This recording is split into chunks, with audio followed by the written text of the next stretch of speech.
তো হ্যালো বন্ধুরা, তোমরা কেমন আছো? আমিও ভালো আছি। রোজকারের মতো আরেকটা ভিডিও ব্লগ নিয়ে তোমাদের সামনে হাজির হয়েছি। তো দেখো, এবছর প্রথম গাজর চাষ করেছিলাম। তো আমারও তো ছাদ বাগানও বেশি দিনের নয়, তো তোমাদের সামনে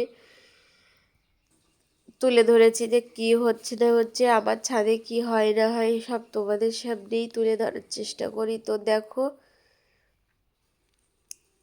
সমস্ত গাছগুলো প্রায় শুকিয়ে গেছে গাজরের। তো এবার আমি গাজরগুলো তুলে নেব। দেখো, এগুলো খুব একটা ভালো হয়নি।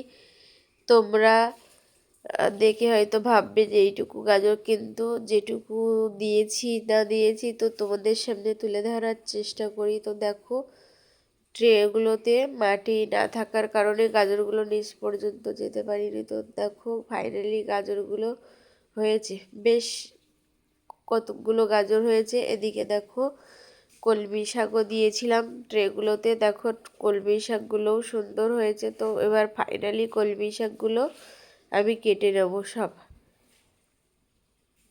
কারণ এগুলো যদি আমি মাঝখান থেকে কাটি এগুলো আবার হবে। তো ফাইনালি আমি সমস্ত শাকগুলো আমি কেটে নিচ্ছি সুন্দরভাবে, কারণ গরমের কলমি শাক, লাল শাক, নোটে শাক, এইগুলোই তো গরমের সবজি। তো দেখো, আমি এগুলো গরমের সবজির মধ্যে একটা ট্রেতে আমি কলমি শাকের দানা দিয়েছিলাম। তো দেখো, সুন্দর বেরিয়েছে। তো দেখো, ফাইনালি আমি শাকগুলো সব তুলে নেব। কচি কচি শাক, বেশ খেতেও সুন্দর লাগবে। তো দেখো, সমস্ত শাকগুলো আমি গুছিয়ে তুলে নিচ্ছি। আরও গরমের সবজির বেড রেডি হয়নি, তো ওগুলো আমি ছাদে, আমার প্রচুর কাজ হচ্ছে। তো তোমাদের সামনে কি কাজ হচ্ছে না হচ্ছে তোমাদের দেখাবো, যে আমার ছাদ বাগানে যে কি অবস্থা হয়ে আছে, যে কোনো কাজ করতেই পারছি না। তো এবছর সব লেট হয়ে গেছে, গরমের সবজিও দিতে পারলাম না খুব একটা। তো যেটুকু আছে সেটুকুই তোমাদের সামনে শেয়ার করছি। মানে ছাদে কোনো কাজ করার পরিস্থিতি নেই, মানে এতটা চাপ হয়ে গেছে। তো ওগুলো আগে গুছাবো, সব কিছু রেডি করব, তারপরে তোমাদের সামনে শেয়ার করব যে আবার কি লাগাচ্ছে না লাগাচ্ছে। তো দেখো, ফাইনালি কথা বলতে বলতেই আমার এদিকে শাকগুলো প্রায় তোলা কমপ্লিট হয়ে গেছে।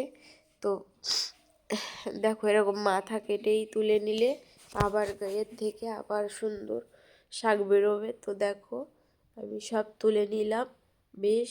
আর এদিকে দেখো, তার মধ্যে দুই একটা আবার অন্যরকম শাক হয়েছে।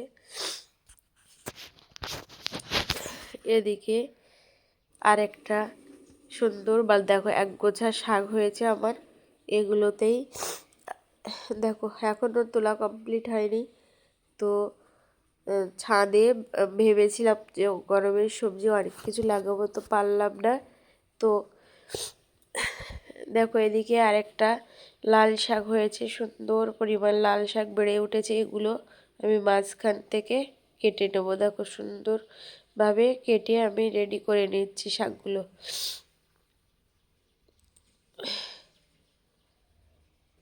দেখো, সুন্দরভাবে কেটে আমি রেডি করে নিচ্ছি। এদিকে সাদা নোটেও হয়েছে এখানে।